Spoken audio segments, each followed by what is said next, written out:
السلام عليكم. هلا بكم بقناة نسر العراق منوعات.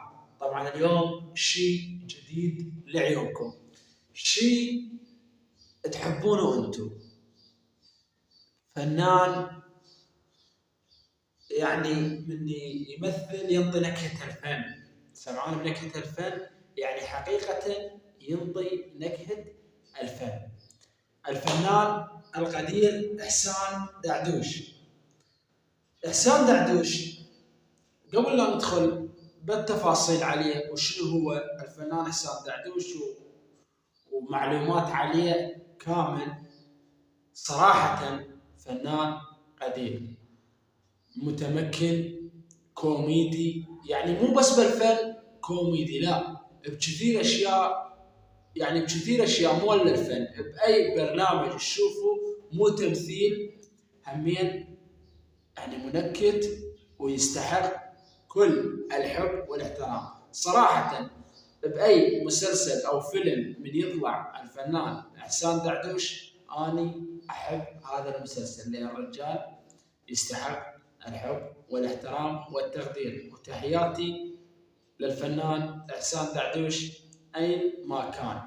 طبعا قبل لا ندخل بتفاصيل عن الفنان، صلوا على سيدنا محمد وخليكم وياه. كثير من الناس يتساءلون إحسان دعدوش هل هو اسم، يعني إحسان دعدوش، دعدوش يقول لك يعني خاف لقب عليه، خاف قرشي. لا، الفنان إحسان دعدوش هو اسمه الحقيقي، اسمه إحسان وأبوه دعدوش، يعني اسم حقيقي. الفنان إحسان دعدوش شنو عشيرته؟ عشيرة الفنان إحسان دعدوش جنابي. إحسان دعدوش سكنه الأصلي في بغداد، يعني مو بغير محافظة، من ولادته هو ببغداد وعشيرته جنابي، واسمه إحسان دعدوش الحقيقي. إحسان دعدوش متزوج وعنده 5 من الأولاد، 4 بنات وولد واحد، ربي يحفظهم ويسهل أمرهم. الدراسي للفنان إحسان دعدوش هو معهد الفنون الجميلة، وللعلم ماخذ شهادة الماجستير وبنفس الوقت ماخذ الدكتوراه. عن هذه الصدفة إذا أقول لكم شنو عمر الفنان إحسان دعدوش، صراحة من نشوف إحسان دعدوش بتقول هذا شباب، يعني مواليد السبعينات، مواليد الثمانينات يجوز، بس هو إحسان دعدوش العمر الطويل ربي يحفظه 1967 مواليد الفنان إحسان